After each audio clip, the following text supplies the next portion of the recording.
We actually launched the Climate Discussion Nexus back in 2018. I can't believe it's been 6 years already. And I've been watching the climate debate as well as participating in it. And there are a couple of things that I've noticed. One of them is positive, others not so much. The positive one is that this supposed 97% consensus among scientists, that used to be used to just try to shut everybody up. I've heard a lot less of that recently. And I think people have come to understand that the surveys that supposedly generated that number weren't statistically robust.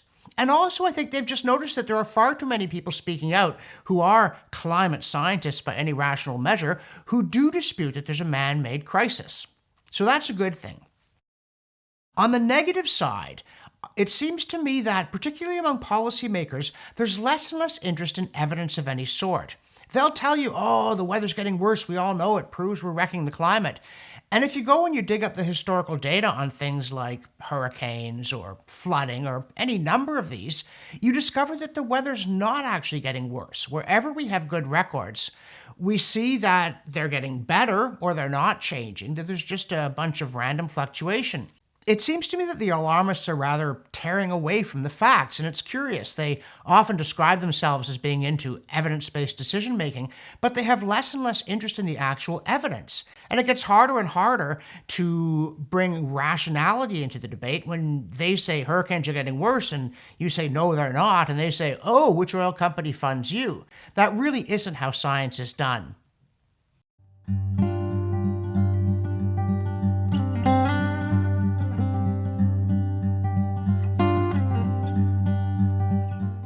One discouraging thing about the debate on climate change, and not just climate change, public policy tends to be this way, is that it's notoriously angry and polarized. And honestly, in the years that I've been watching public policy generally, I think that the tone has gone downhill, and that took some doing, in a whole lot of areas. But a number of people have said that one thing they like about the videos is that we have this lighthearted and humorous tone. And that's important for a number of reasons, and the first of these, as I frequently quote G.K. Chesterton, the opposite of funny isn't serious, it's not funny. In fact, humor is very often a way of getting to the heart of a matter by showing the meaning of strange juxtapositions, by cutting through a whole bunch of complexities to get to the core of it.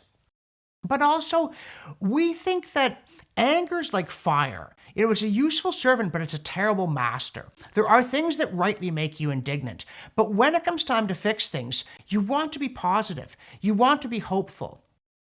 And I'd also add here, my mother taught history at the University of Toronto, and I remember when I was quite young, she said to me that she tried to make her lectures entertaining for two reasons. One was this practical one, that people remember things better if they laugh while hearing them.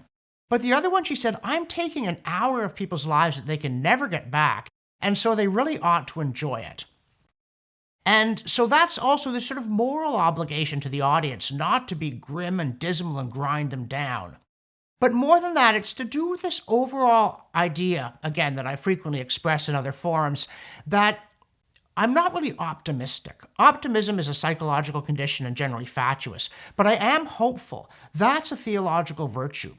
If we believe that we really can solve our public policy problems, that despite everything, including the insults and the idiocy, we really can make democracy work and bring about better public policy, then we should be energized and excited about the challenge. We shouldn't be bitter about it. We should have some fun doing it. As they say, life is short. If you're going to get engaged in this stuff, do it because you have a calling for it and because you like making it go well. And that's certainly what we try and do at CDN.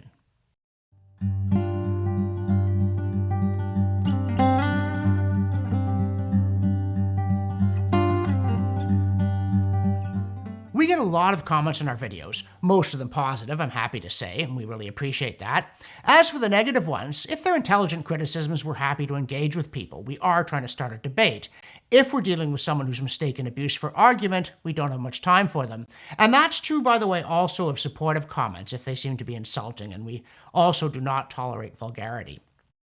But in terms of what we bring to the discussion, there are several things that I think are important. And one of them is, we never say something just for effect.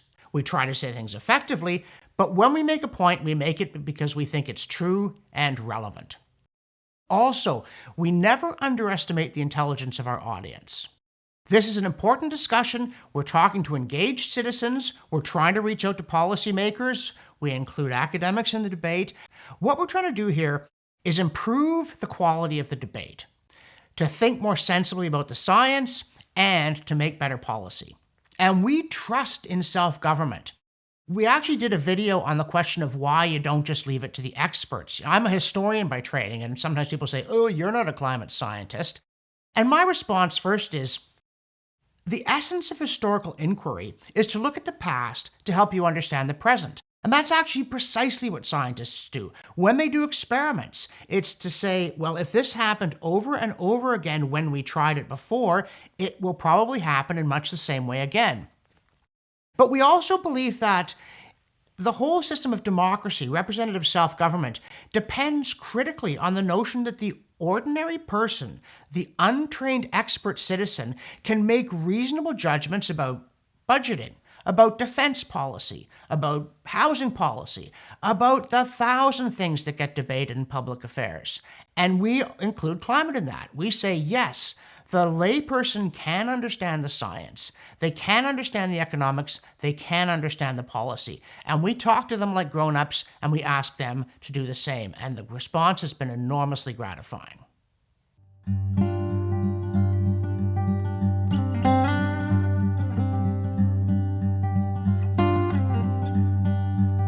It's been a very interesting and enjoyable journey here at CDN, including the weird world of the internet.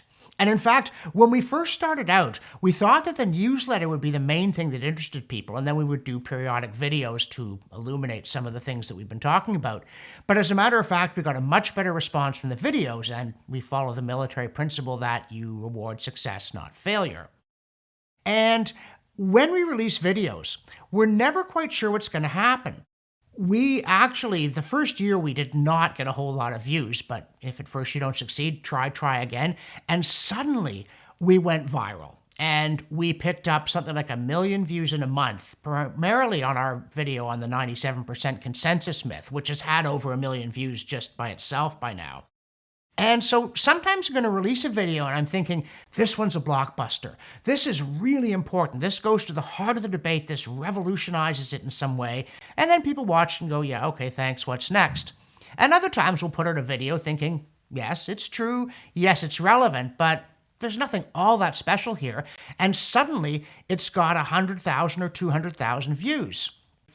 And so the lesson, I think, is keep doing what you do well. Believe in what you're doing, work hard at it, never, ever, ever say something just for effect.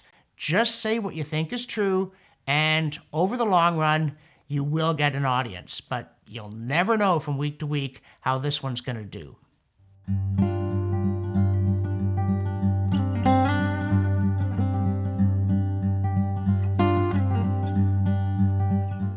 Years ago, I worked on the editorial board at the Ottawa Citizen. I'd wanted to get into journalism, and I'd managed to do it. And when I got there, I quickly came to the conclusion that the paper was like this 800-pound gorilla. You'd get there in the morning, and it was rattling the bars of the cage, demanding bananas in large quantities. And you'd go out and you'd find content, and you'd write frantically. You'd finally file it, just making your deadline. You'd stagger home and collapse. You get in the next morning, and there it was again, famished and shaking the cage. And this is also true on the climate debate. Though there are a lot of bananas, one of the things that happens every week, I'm gathering items that I might use, and they just keep pouring in. And at some point, the difficulty becomes, okay, from all the things that could be said and should be said, which one matters most?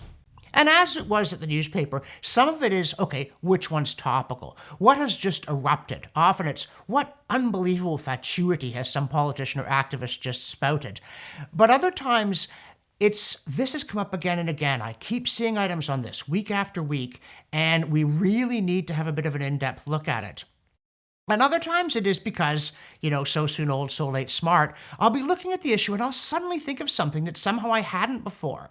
And one example of this that came to me a couple of months ago when I was reading about climate change causing temperatures to rise, and climate change causing the oceans to rise, and climate change causing more rain and less rain and all these kinds of things.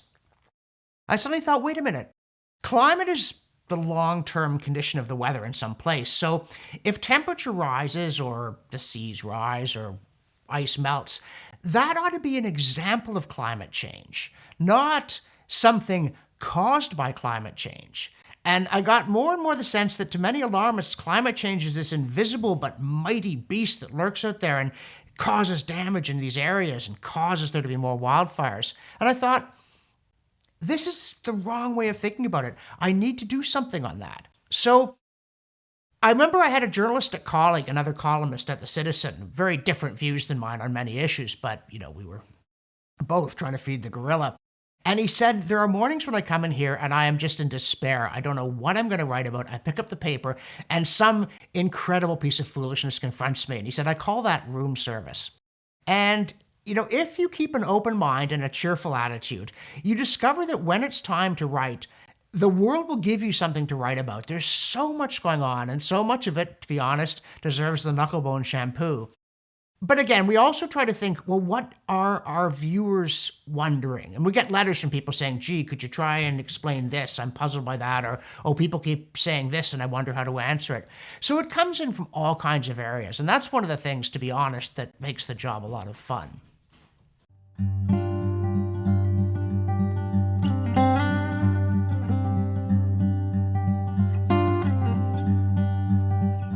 There is one more thing I should mention about a change in the public debate. For decades, it's been essentially free to express enthusiasm for combating climate change because it was all some distance down the road. But with alarmism forever telling us the crisis is more and more urgent, more and more policies are starting to affect people's lives. The price of energy is going up. The reliability of energy is going down. Taxes are going up. They're really feeling an impact, and yet they're not seeing a change in the weather. And when they look into things like, well, did greenhouse gas emissions actually decline in your country? Generally, the answer is no, they didn't. And so I think people are less and less willing just to say, yeah, sure, whatever, and move on. They're realizing that this stuff really does have a cost. And I think that this is going to become more and more serious as we get closer and closer to the 2030 deadline, for instance, for the Paris Accord targets. One of the weird things about the Paris Accords is that the same computer models that the alarmists used to say, we have to make this deal, said that if everybody hit their targets, it would change global temperature in the year 2100 by about 1/10 of a degree, which isn't really worth sacrificing for it now, is it? And so I think that you're going to see two things. One is that the anger at these policies is going to increase, and this will probably help elect parties that either don't pledge to fight climate change or quite clearly don't really mean it. But also that people are going to dig deeper into questions like, well, how much has the weather changed? How bad is it if it gets a bit warmer? And I think this may actually help, that we'll get even more sensible attention to some of the unsound assumptions behind the whole climate scare.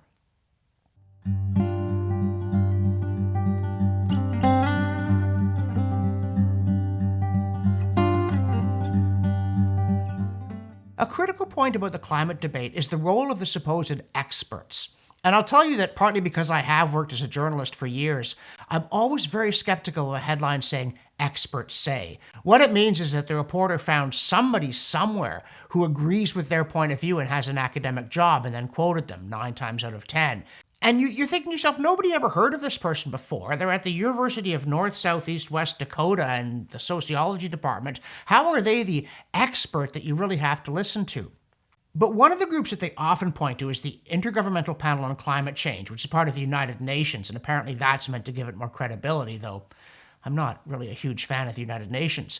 But the IPCC does do some good scientific work, and one of the things that we keep pointing out is that if you look at the scientific work, not the summary for policymakers, which is actually edited by the policymakers to say what they want it to say, you look at the actual scientific stuff, and it isn't nearly as scary as activist rhetoric, including that from the UN Secretary General. So when it comes to following the science, you have to be aware of people who wave their arms about and say, oh, the IPCC this and the IPCC that, when they haven't even read the report and quite possibly wouldn't understand it if they did. The science on climate change is actually very, very uncertain. It involves nonlinear algebra. It involves long chains of hypothetical assumptions about feedback mechanisms that nobody can really measure. And a lot of the people in the IPCC's scientific bodies actually admit that and say, well, we haven't found a connection, we don't see anything, we're worried that maybe it'll happen. So yes, do follow the science, but beware of the science and beware of experts say.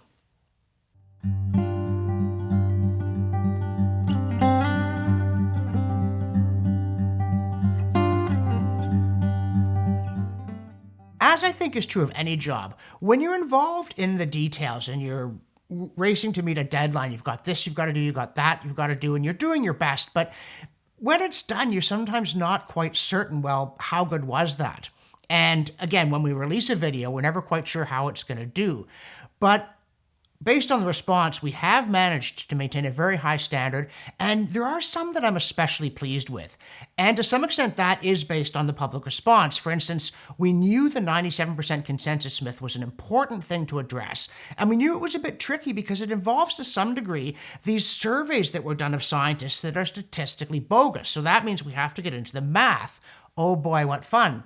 But that video alone has had over 1 million views, and this tells me that it was something people cared about and that we addressed it effectively, that we said what had to be said, and we said it in a way that made it make sense.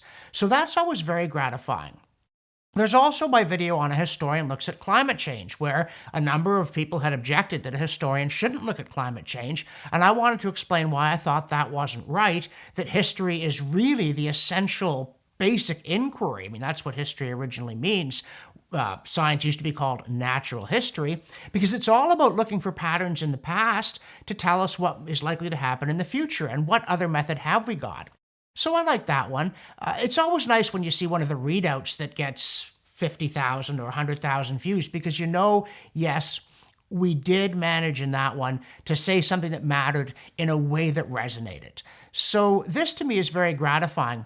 I also like looking back, because it has been 6 years now. We have done hundreds of videos, and we've covered a lot of things that matter, including we did an early one on the simple physics slogan, explaining that the physics isn't simple. The fact that, yes, CO2 is transparent to incoming visible and ultraviolet light, but then it does tend to absorb and scatter outgoing infrared, and that affects its ability to pass straight back out into space. But that's not the whole story, that it's enormously more complicated. That we said that, we got it on the record, and it helps people build their understanding. Because it's not any one video that's going to change the debate. It's continually addressing an audience that is hungry for facts and knowledge. And, very often they're busy with other jobs and lives. They can't be full-time researchers. But we can get them what they need in a form that works for them. And then the one we did, there's that famous stripes graphic that alarmists like so much. You get it on towels and mouse pads and mugs and everything. But it starts at the depths of the Little Ice Age, and that is a very tendentious starting point. So we did our own stripes video in which we showed what that graphic looks like if you start 2,000 years ago. What happens if you start 12,000 years ago? What happens if you start 500 million years ago?